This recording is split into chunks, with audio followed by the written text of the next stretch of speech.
الحمد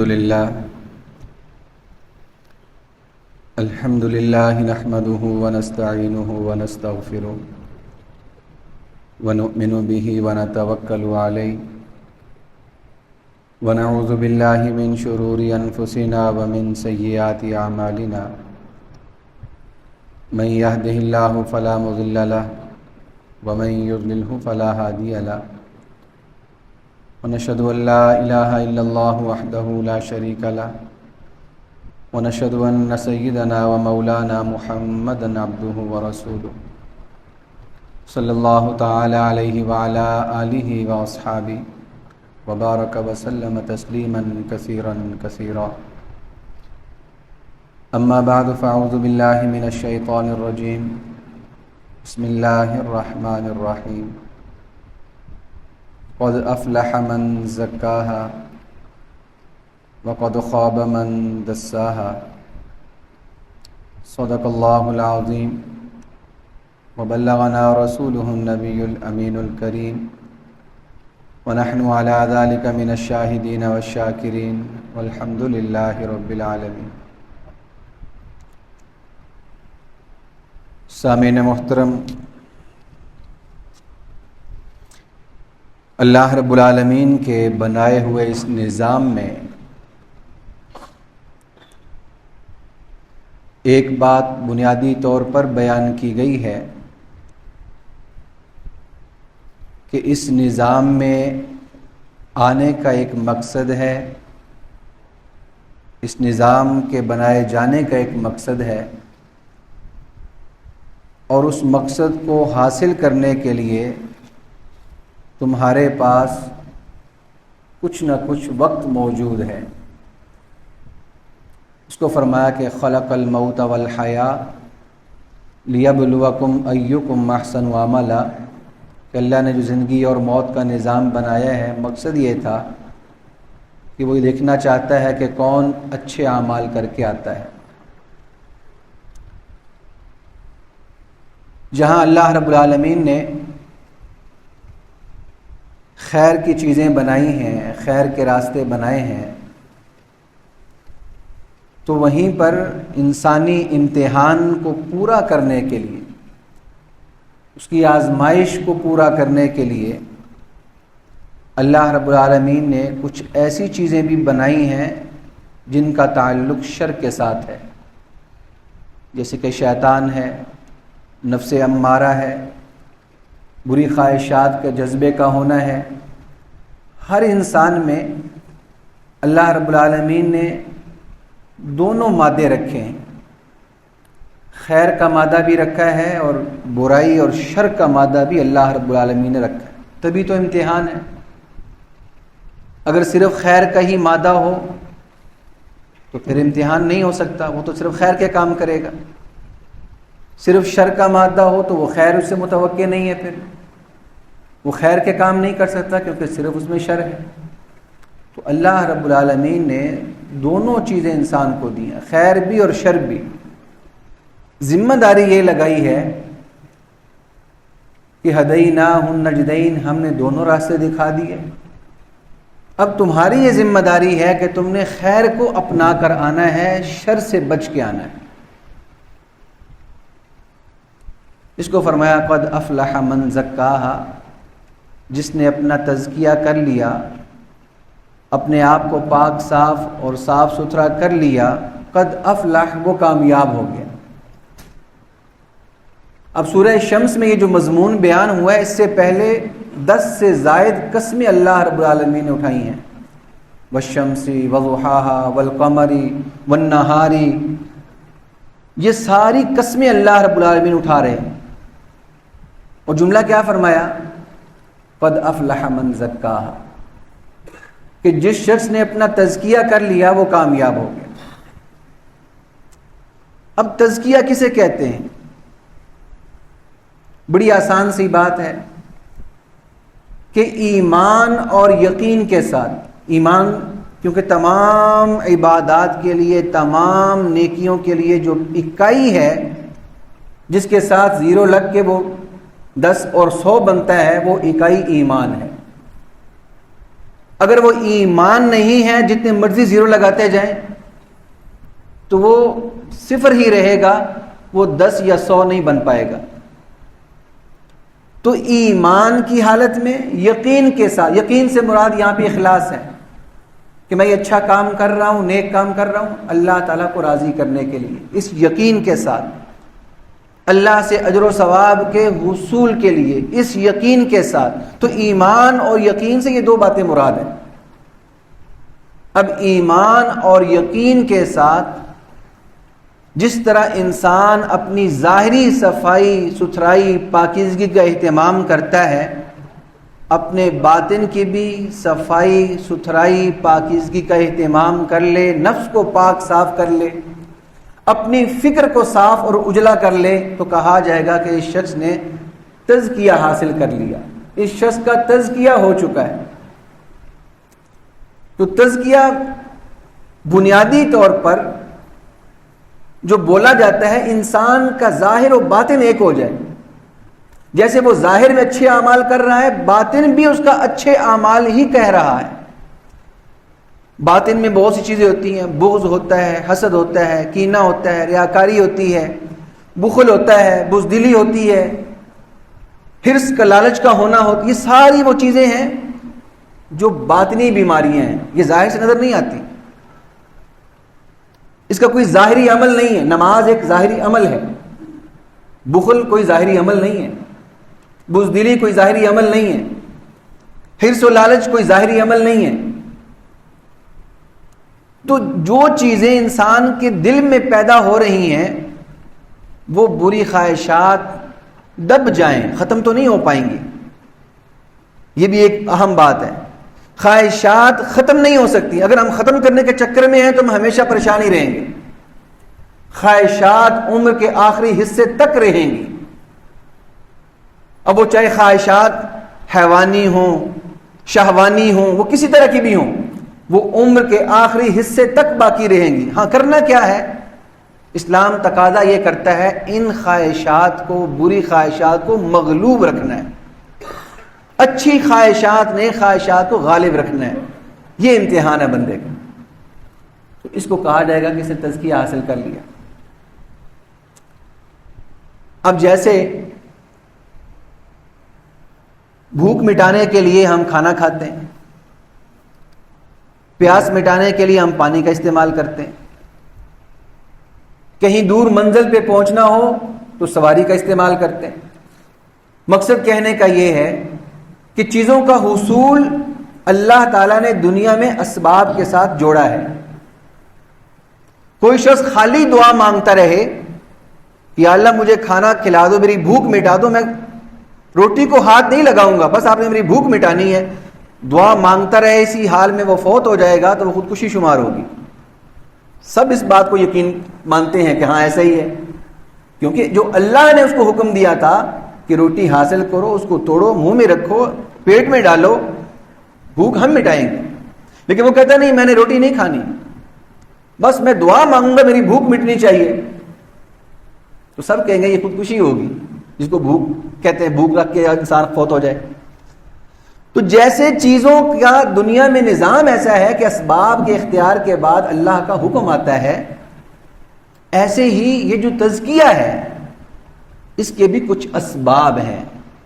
خالی انسان دعا مانگتا رہے صبح و شام، یا اللہ میرا دل پاک صاف ہو جائے، یا اللہ میرا دل پاک صاف ہو جائے، یا اللہ میرا دل پاک صاف ہو جائے، کرنا کچھ نہیں ہے۔ اس گاڑی پہ سوار نہیں ہونا جو اس کو منزل تک لے جائے، پانی کا گلاس نہیں اٹھانا جس سے پیاس مٹتی ہے، وہ کہتا ہے نہیں بس میں خالی اللہ سے مانگتا رہوں گا۔ تو اللہ رب العالمین جو نظام بنایا ہے اس نظام میں جہاں دیگر مادی اسباب ہیں وہاں یہ بھی اسباب میں ہے کہ اگر انسان تزکیہ کرنا چاہتا ہے، اپنے آپ کو پاک صاف کرنا چاہتا ہے، اللہ کی رضا حاصل ہونے والے کاموں کی طرف راغب ہونا چاہتا ہے، اپنے دل کو اس طرف مائل کرنا چاہتا ہے، اس کو کچھ اسباب اختیار کرنے پڑیں گے۔ ان میں ایک اہم سبب ہے صحبت، اچھی نیک صحبت کا حصول، کہ انسان اپنی جو بیٹھک ہے، اپنا جو بیٹھنا اور گپ شپ لگانا ہے وہ نیک لوگوں کے ساتھ کرے، اچھے لوگوں کے ساتھ کرے، تو یہ جو تزکیے کی ہم بات کر رہے ہیں، جب نیک لوگوں کے پاس بیٹھے گا تو نیکی کی طرف طبیعت آئے گی، راغب ہو جائے گی، بھلے ایک دن کے بعد وہ پھر اثرات ختم ہو جائیں، 2 گھنٹے کے بعد اثرات ختم ہو جائیں، لیکن وہ اثرات آتے ضرور ہیں۔ اس کا پھر کیا حل ہوگا؟ صحبت کو اور طویل کر لے، اور زیادہ کر لے، اور زیادہ کر لے، کرتا چلا جائے۔ اب یہ ایسی چیز ہے کہ اس کو ہم جھٹلا نہیں سکتے۔ میں اس پہ ایک مادی مثال دے دیتا ہوں۔ کبھی ہم نے سوچا کہ جو بچہ انگریزی بولنے والے ملکوں میں پیدا ہوتا ہے وہ اردو کیوں نہیں بولتا؟ وہ انگریزی ہی کیوں بولتا ہے؟ اور جو بچہ اردو بولنے والے ملکوں میں پیدا ہوتا ہے وہ ماں باپ کی گود میں انگریزی کیوں نہیں بولتا، اردو ہی کیوں بولتا ہے؟ آپ سب یہی کہیں گے بھائی اس نے والدہ کو، والد کو جو کہتے سنا، جو اس نے اڑوس پڑوس کہتے لوگوں کو سنا، اس نے وہی سمجھا، اس نے وہی یاد کیا، اس نے وہی بیان کیا، اس کی زبان وہی بن گئی۔ تو معلوم ہوا یہ ماحول کا اثر تھا نا۔ پیدا ہوتے ہی بچے کو جو اس خطے میں پیدا ہوا اس کو اگلے دن آپ دوسرے خطے میں بھیج دیں اور وہاں پیدا ہونے والے بچے کو اس خطے میں بھیج دیں، دونوں کی زبان بدل جائے گی۔ تو یہ جو زبان بدل رہی ہے یہ ماحول کا اثر ہے۔ بچہ ماحول سے سیکھتا ہے، عادات بچہ ماحول سے سیکھتا ہے، زبان بچہ ماحول سے سیکھتا ہے۔ تو جب یہاں پہ ماحول کارگر ہے تو انسان اگر اپنا تزکیہ کرنا چاہتا ہے، گناہوں کو ختم کرنا چاہتا ہے، شہوتوں کو مغلوب کرنا چاہتا ہے، نیک کام کی طرف طبیعت کو مائل کرنا چاہتا ہے، تو وہاں صحبت کا حاصل کرنا یہ ضروری ہے، اسباب میں ہے۔ اور یہ میں اپنے پاس سے بات نہیں کر رہا، اللہ رب العالمین قرآن پاک میں ارشاد فرمایا، یا ایھا الذین آمنوا اتقوا اللہ وکونوا مع الصادقین، اے ایمان والو تقوی اختیار کرو۔ اب تقوی اختیار تو کرنا ہے، کیسے کرے؟ میں اکونوا مع الصادقین، مفسرین نقطہ بیان کیا، یہ جو ساتھ اگلا حصہ ہے آیت کا وہ اللہ نے اس کا حل دیا ہے کہ تمہیں یہ تقوی حاصل کیسے ہو سکتا ہے۔ کونوا مع الصادقین، کہ جو لوگ صدق و صفا سے مزین ہیں، جو لوگ صادقین میں ہیں، جو لوگ متقی پرہیزگار ہیں، ان کے ساتھ اٹھنا بیٹھنا شروع کر دو، تمہیں بھی تقوی حاصل ہو جائے گا۔ اور یہ انسان کی خاصیت ہے کہ جس ماحول میں انسان اٹھتا بیٹھتا ہے اس کی باتیں سن سن کے اس کا دماغ بھی اس طرف چلتا ہے۔ ایک ایسا شخص جس کا کام کرنے کو دل نہ کر رہا ہو، یا اگر ایک اپنے کام میں مگن ہے، اپنے کام میں لگا ہوا ہے، اچھا کما رہا ہے، کسی ایسے شخص کے ساتھ بیٹھتا ہے صبح شام جس کی فیلڈ دوسری ہے، جس کا شعبہ دوسرا ہے، اور وہ صبح شام بتاتا ہے میں نے آج اتنا کما لیا، اتنا کما لیا، وہ بندہ دل میں سوچے گا یار میرا کام ایسے ہی ہے، میں یہ کام چھوڑتا ہوں، اس کا کام کرتا ہوں۔ دل میں آئے گی یہ بات، میں بھی یہاں انویسٹ کرتا ہوں، میں بھی یہ کام کرتا ہوں۔ یہ صحبت کا اثر ہے، یہ صحبت کی چیز ہے۔ اور یہ جملے ہم سنتے ہیں عام طور پر لوگوں میں کہ میں جی دیکھیں فلاں لوگوں کے ساتھ بیٹھتا ہوں، میرا فلاں کے ساتھ بھی اٹھنا بیٹھا ہے، میرے بیٹے کا فلاں کے ساتھ، لیکن وہ بالکل نہیں بدلے۔ یہ بہت غیر معمولی واقعات ہیں، حقیقت میں ایسا ہوتا نہیں ہے، کیونکہ رسول اللہ صلی اللہ علیہ وسلم نے ارشاد فرمایا یہ صحبت کیسے اثر کرتی ہے، یہ اللہ کے نبی صلی اللہ علیہ وسلم فرما چکے ہیں۔ مثل الجلیس الصالح ومثل الجلیس السوء، برا آدمی اس کی صحبت کی مثال اور نیک آدمی اچھا آدمی اس کی صحبت کی مثال۔ فرمایا یہ ایسے ہے کحامل المسک، جیسے کوئی خوشبو اٹھانے والا ہو، ونافخ الکیر، جیسے کوئی بھٹی دھونکنے والا ہو۔ یعنی جو نیک آدمی ہے وہ ایسے ایسے کوئی خوشبو اٹھا کے جا رہا ہے، خوشبو اٹھانے سے، خوشبو کی بوتل کو ہاتھ لگانے سے انسان کے ہاتھ میں خوشبو آ جاتی ہے، کپڑوں میں خوشبو لگ جاتی ہے، اور جو بھٹی کو دھونک رہا ہے، اس میں پھونک لگا رہا ہے، اس کے کپڑوں پر چنگاری پڑتی ہے، چنگاری نہ بھی پڑے تو وہ جو دھواں ہے اس دھوئیں سے اس کے کپڑوں سے سمیل آنا شروع ہو جاتی ہے۔ تو رسول اللہ صلی اللہ علیہ وسلم فرما چکے کہ تم نے اپنی صحبت کا خیال کرنا ہے کہ صحبت کیسی ہے۔ اس سے اور واضح طور پہ اللہ کے نبی صلی اللہ علیہ وسلم نے ارشاد فرمایا المرء علی دین خلیلی، کہ آدمی جو ہے وہ اپنے دوست کے رستے پر ہوتا ہے۔ یہاں دین سے مراد رستہ ہے، طریقہ ہے۔ کہ آدمی اپنے دوست کے راستے پر ہوتا ہے. فَلْيَنْظُرْ أَحَدُكُمْ مَنْ يُخَالِلْ، لہذا تمہیں چاہیے جب وہ کسی کے ساتھ دوستی لگا رہا ہے تو وہ دیکھے وہ کس کو دوست بنا رہا ہے. یہ رسول اللہ صلی اللہ علیہ وسلم فرما رہے ہیں. اب یہاں پہ ایک اور میں اہم بات عرض کر دوں. حضرات صحابہ کرام رضی اللہ تعالی عنہم، اب اس میں ایک بات کہ رسول اللہ صلی اللہ علیہ وسلم کے زمانے میں وہ ایمان والے لوگ جو آپ صلی اللہ علیہ وسلم کے دیدار سے مشرف نہیں ہو سکے، جن کو صحابیت کا مقام نہیں مل سکا، نیک اعمال کر کے گئے، وہ بھی جنتی ہیں. جو صحابی ہیں وہ بھی جنتی ہیں. اب میں بات عرض کرنے لگا ہوں کہ اعمال دونوں کے ہیں، فرق کہاں پہ ہے؟ کہ ایک کو رسول اللہ صلی اللہ علیہ وسلم کی صحبت ملی، ایک کو صحبت نہیں ملی. زمانہ ایک ہے. نمازیں جیسے صحابی نے پڑھی، غیر صحابی نے بھی پڑھی. نمازیں جیسے، روزے جیسے صحابی نے رکھے، غیر صحابی نے بھی رکھے. جہاد جیسے صحابی نے کیا، غیر صحابی نے بھی کیا. فرق کہاں ہے؟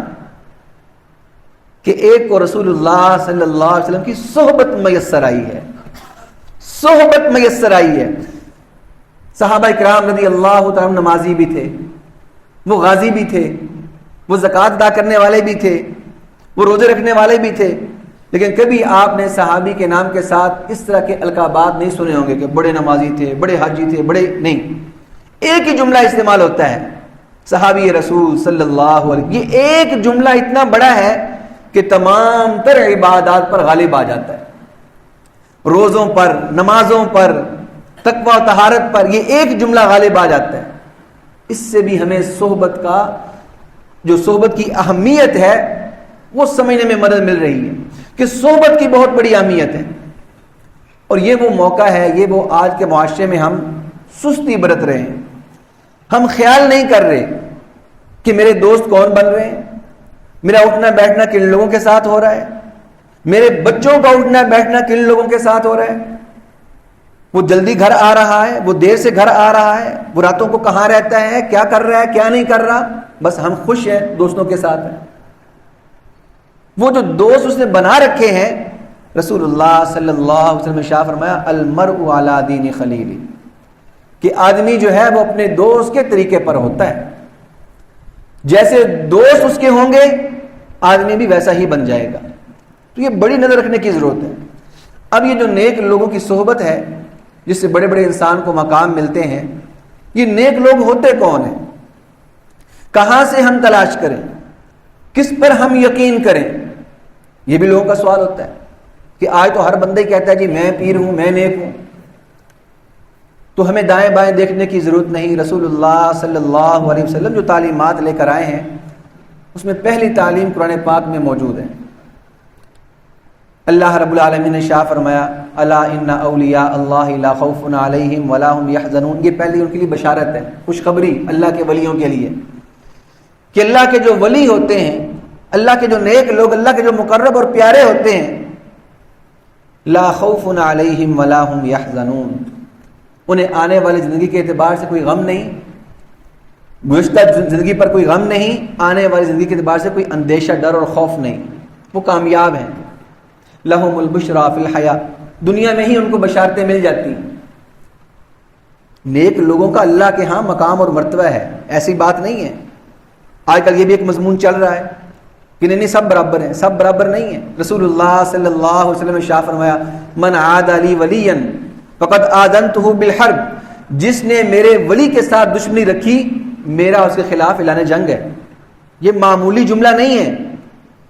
من عاد لی ولیا، کہ جس نے ولی کے ساتھ دشمنی رکھی، کسی اللہ والے نیک بندے کے ساتھ دشمنی رکھی، فقد آذنتہ بالحرب. اب ولی کون ہے؟ جس کو رسول اللہ صلی اللہ علیہ وسلم بھی ارشاد فرما رہے. تو اللہ نے قرآن پاک میں فرمایا الذین آمنوا وکانوا یتقون. دو جملوں میں بند کر دی بات. ولی وہ ہے جو ایمان کی سلامتی کے ساتھ ہو، مسلمان ہو. غیر مسلم ولی نہیں ہو سکتا، وہ پہنچا ہوا نہیں ہو سکتا. ہاں اس کی پھونک میں شفا ہو سکتی ہے، اس کے ہاتھ میں شفا ہو سکتی ہے، وہ کسی کو ہاتھ رکھے اس کا مہرہ درست ہو سکتا ہے، وہ اللہ کا ولی نہیں ہو سکتا۔ اللہ کا ولی ہونا اور چیز ہے، کسی کے ہاتھ پہ دنیا میں کچھ چیز حاصل ہو جانا اور چیز ہے، دونوں بات میں فرق ہے۔ اللہ کے ولی ہونے کا تعلق آخرت کے ساتھ ہے کہ آخرت میں کیا ملنے والا ہے۔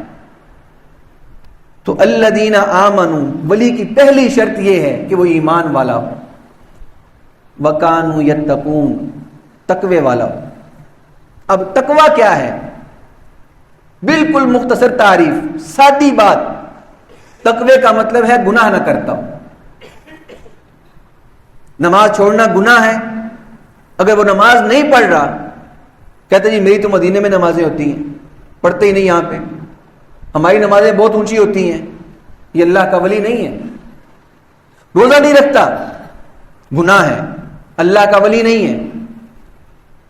بے پردگی کا کرتا ہے، مظاہرہ کرتا ہے، اختلاط کرتا ہے، عورتوں کے ساتھ ملتا جلتا ہے، یہ ولی نہیں ہے اللہ کا۔ یہ اللہ کا قرآن کہہ رہا ہے، میں اپنے پاس سے نہیں کہہ رہا۔ الذین آمنوا وکانوا یتقون، اگر زندگی میں تقوی نہیں ہے اس شخص کے تو وہ اللہ کا ولی نہیں ہے۔ یہ وہ جملے ہیں جو قرآن پاک نے متعین کر دی ہے کہ اگر ہم کسی ولی کو ڈھونڈنا ہے تو یہ چیز دیکھ لیں۔ اب پھر بھی تھوڑا سا اشکال ابہام رہا تو رسول اللہ صلی اللہ علیہ وسلم کا ایک فرمان اس کی اور وضاحت کر رہا ہے۔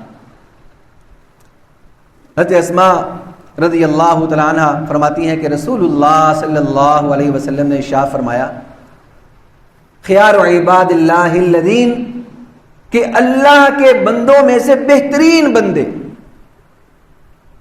اذا رؤوا ذکر اللہ، اللہ کے بندوں میں سے بہترین بندے وہ ہیں کہ جب انہیں دیکھا جائے تو اللہ کی یاد آ جائے، جب اس سے انسان ملے وقتی طور پہ دل کرے کہ یار نماز مجھے پڑھنی چاہیے، جب انسان اس سے ملے گناہوں پر ندامت شروع ہو جائے، جب انسان اس کی مجلس میں بیٹھے دل کرے کہ یار مجھے یہ سب کچھ چھوڑ چھاڑ کر نیکی کی راہ اپنانی چاہیے۔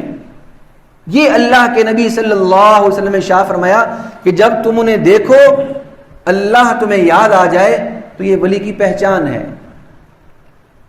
عبادات کی طرف دل متوجہ ہونا شروع ہو جائے، اللہ پر یقین آنا شروع ہو جائے، دنیا سے دل کٹنا شروع ہو جائے، یہ رسول اللہ صلی اللہ علیہ وسلم علامت بیان کر رہے ہیں اللہ کے ولی ہونے کی۔